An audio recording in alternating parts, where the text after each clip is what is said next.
friends, Joe Edelmann here with another sort of unscripted featurette on one of my favorite pieces of gear.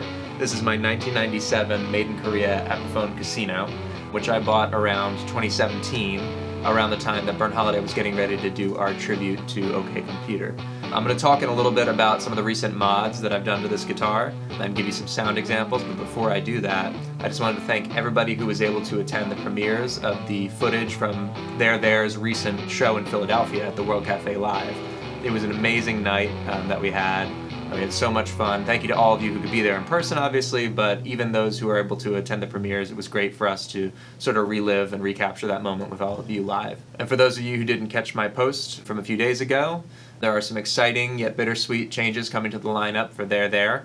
Original members Sean Atkinson and Ben Ross are leaving the band. If you didn't check out the post, please do. They've got exciting stuff happening musically, both of them, so you should definitely check them out, follow them, keep an eye on what they're up to. I will be taking the Tom role going forward, and my good friend Corey Furlong, who you guys know from Burnt Holiday and our own Radiohead tributes, will be backfilling my role as Ed. And filling the Colin Greenwood role is Mr. Charles Baymig, who we're really excited to get to know and play with. He's a fantastic bassist and multi-instrumentalist, and we're looking forward to continuing working with him as we rehearse and get ready for our upcoming shows, which, if you don't already know, are the opening slot we have for the Sons and Heirs, the Smiths tribute band, at the Bowery Ballroom. That's on Sunday, May 22nd. We have a slot at the Somerville Theater, the Crystal Ballroom at the Somerville Theater in Somerville, Massachusetts, near Boston. That is on June 11th. Tickets are available to both on sale on Ticketmaster. I'll put links in the description. Again, please come out, see us at the show. We'd love to see you there, and we can't wait. It's really exciting. So a little bit more about the background on this guitar. I bought it used off of Reverb about 5 years ago. It's the only used guitar I own, probably the most vintage that I own, it being a 1997 model. Of course, I'd love to own older guitars than that, but not quite in the cards right now. But it's just a fantastic guitar, looks amazing. Probably one of the main reasons it caught my eye and why I wanted to buy it right away is this beautiful turquoise finish. It plays great, that's important too, obviously. Really nice, just, smooth feeling action. It sounds great. It's a great guitar to play unplugged. Everybody says this about casinos, obviously, because they're almost acoustic guitars in a sense, since they're fully hollow. It's a very unique persona, hollow body guitars, the way they have. On the treble pickup, it's, bright and twangy and kind of spanky. It doesn't have the same sustain, obviously, because it's hollow, than a solid body guitar would. But the way that the notes, like the attack of the notes sort of blooms, and that's kind of, the word I've heard a lot of people use to describe it, is very unique, especially when you add gain. It just reacts a little bit differently and has a different profile, but it's a really cool sound, especially paired with a classic amp like an AC30. It's just a really nice pairing. I like, kind of bright or mid-rangey, kind of twangy sounds that I can kind of layer some, light overdrive on and get like a cool rhythm sound. And obviously this is going to primarily be my rhythm guitar of choice as I take on the Tom role in There. It's a fantastic guitar, but I figured, as I was getting ready to use it more often, and of course I have used it across many of the covers that you see on this channel, I wanted to give it a little bit of a tune-up and a little bit of a freshen up. So the first thing I did was bring it for a setup and fret polish to my good friend Dave Patillo, who is a local legend, amazing luthier, great guy, and he, has such an eye for detail. The first thing we did on it was just your basic setup and spec, and we went up a gauge in strings. I'm used to using kind of, normal Ernie Ball standard 10 to 46 gauge strings on a lot of my guitars. For this one, he recommended, based on kind of the shape of the frets and the width of the frets and questions of intonation and things like that, he suggested I go up a little bit on the bass strings. So I went to a 10 to 48. It's the Ultra Slinky set, which you should check out. There's affiliate links for as well in the description if you're interested in trying those out for yourself. I was at least a little bit hesitant at first because heavy gauge strings, I really like when even the bass strings are a little bit slinkier and lighter, because I like to kind of do a lot of vibrato and things like that when I'm playing and really kind of shake things around. But on this scale length, on like a Gibson scale length, I did not notice the additional increase in size, and there was not a noticeable increase in tension for me. So this is really great because it gives a little bit more stability, better intonation, and great for things like drop D tuning, which I'm obviously going to be using a lot. So that was the kind of first thing we did, was change string gauges. We put in a roller bridge instead of the standard kind of tune-o-matic style bridge. These have little rollers. This was off of Amazon, I think a brand called Kaish or something like that. That helps with the Bigsby and the tuning stability a little bit. From there, I decided I want to experiment with the electronics a little bit. So the electronics were all original from 1997. They sounded fine. There was really no huge issue or problem with them. The main thing is they were wired in what is known as the modern wiring configuration, which is very standard on most guitars you will find these days, and most of the other guitars that I own are wired this way.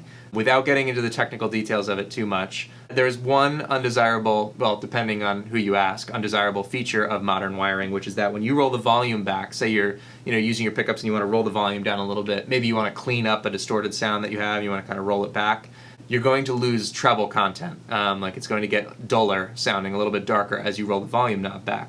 There are a bunch of different solutions to that, different ways you can wire or kind of get around that issue, or do it other ways with equalization and things like that.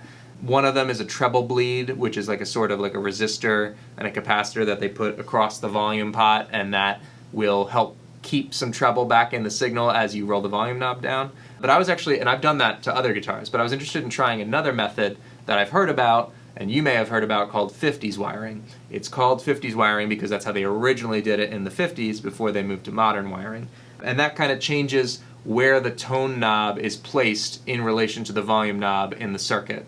Because of that, the controls get a little bit more interactive, and it can be maybe confusing or frustrating for some people when the volume and tone knobs don't do what you would expect independently of each other as much. There's a little bit of like an interplay between when you're rolling the tone and the volume knob down. But more importantly, what it does do is kind of solve that problem of the treble loss. So you can roll the volume knob down, and you're going to keep more of the treble in the signal as you do that. So I like that because most of the time I'm using my tone knobs on 10. I don't really mess with them that much unless it's a very bright guitar like a Jazzmaster where I'll roll it down maybe halfway. So, mainly wanted it so that I could use some light overdrive, but also roll the volume back to kind of clean up and keep the brightness. So that's the main thing I'm going to demonstrate in a little bit. I've got sound samples of me playing both the bridge and the rhythm pickup at different volume levels, clean and with gain, just to show you how it kind of interacts. When you have the controls on full for either wiring scheme, modern or 50's, it should be about the same, barring any slight differences you have in pot tolerances and things like that. But it really comes into play with when you start to roll things back. They behave a little bit differently. I really dig it now. I mean, I actually, because this is the first guitar I've tried 50's wiring on. I don't think I would convert all my guitars to this wiring, but I think it works really well in this use case at least. So I'm pretty excited about that. The other thing, when I changed the harness, and I should give a shout out to Gunstreet Wiring Shop. Really, really great harnesses that they pre-make for folks. The guy Swan over there at Gunstreet Wiring is super helpful. If you write him an email or a note, he'll help you walk through what parts you're looking for for which guitar you're putting it into, and different ideas on how you might customize that, or different facts and trivia and things about the history behind different parts or why things make sense or not. So also a great resource. Sean at Gunstreet Wiring, you should definitely check him out. I'm not paid to say that. I've just worked with him now twice. Obviously, if you guys saw my video for the Starcaster, I put a Gunstreet wiring harness into that as well, and just really excellent build quality and excellent parts and support. It is a 500K, so if you've heard me talk about potentiometer values and what that means, again, to the kind of the tone of the circuit, they're 500K or kilo ohm volume knobs and 250K tone. And before, I was curious because I wasn't sure if the stock Epiphone 90s electronics were all 250K or all 500K, and so I was wondering what like the net impact would be on the tone, because apart from the wiring scheme that I talked about, the potentiometer values have some influence. Generally with a single coil guitar like a Stratocaster, they will use 250K pots because that actually does temper some of the brightness, because single coils on a Strat are very, very bright inherently in their nature, especially in the bridge. For a P90 in a hollow body guitar, what Sean recommended and what seems to be kind of the common spec for P90 equipped guitars is 500K on the volume and 250K on the tone, like I mentioned before. So sort of a compromise and in between. When I pulled the harness out that I had before, the Epiphone pots, they think they were actually all 500, but because of the issues where there are tolerances to these things when potentiometers get made, these were all kind of on the lower side of 500. So they were, there's always a kind of standard deviation of what they can measure. I think I measured them all. They were around 400, 430K. They weren't actually reading, 500. So presumably these new ones are a little bit tighter within what you'd expect them to read out. But I didn't notice a huge impact in terms of overall brightness. Maybe the new ones were a little bit more clear, even though I might have been going lower on the tone values. The net effect wasn't dramatic. So the main thing I noticed was the change in the wiring scheme itself, not the values for the pots. Again, that's kind of long-winded in terms of my explanation of the electronics, but that was the main thing. Besides, some of the dressing that we did and cleaning up, that's the main thing I changed, and that's what I'll be demonstrating to you in a second with some of these sound examples. So I've got a couple examples I'm going to play on both the neck and the bridge pickup. I'm going to do a couple different scenarios. I'm going to have all the volumes and tones on full. I'm going to do it clean and with a little bit of overdrive that I've got coming from my MXR Timmy. I'm probably going to do a video or a live stream talking about my pedal board that I've kind of put together for tom work. I'm running into my Vox AC30 hand-wired with the Celestion greenback speakers. It's mic'd up with a Sennheiser E906 microphone, and it's running into my Audient preamp, and then into my Presonus Quantum interface and into Logic Pro. I tried to do no EQing or any kind of changes to the sound once it came in. I did put a little bit, just kind of brought the levels up, added a little bit of gain. Specifically in the 50's wiring cases, in the after shots, I did bump the gain up a little bit for those clips. When you roll the volume knob back, the other thing you change about the volume knob besides the treble content is a little bit the taper, or how quickly it drops off volume. So in the 50's wiring, it does drop off a little bit faster. Again, you can compensate for this by just finding a slightly different sweet spot for where you turn it back, but I did try to keep things consistent. So I did examples, again, clean and distorted, and rolling either everything on 10 or the volume knob back to around 6 or 7 in each case. So let's take a listen to those examples, and then we'll talk about what we heard.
So let me know in the comments what you thought. The main difference that I heard was the one that I was looking for, which was the behavior when the volume knobs were, in the examples where the volume knob was rolled back to around 6 or 7. A lot more retention of treble and more clarity, and I liked the way that it interacted with the gain pedal a little bit more than in the previous wiring scheme. But, you know, in other cases, and obviously when the volumes and tones were all on 10, they're very similar. Maybe subtle differences that I noticed between just the pots, and maybe because of the slight differences in pot value and tolerance and things like that. So that's basically it for this. Really digging this guitar. Loved it before, love it even more now. And you can expect to see this at the There shows, no doubt. Stay tuned for more videos, you know, coming. I'll probably do, like I said, maybe a little bit of a rundown on this pedal board that I've put together. I'll talk to you guys soon, and take care.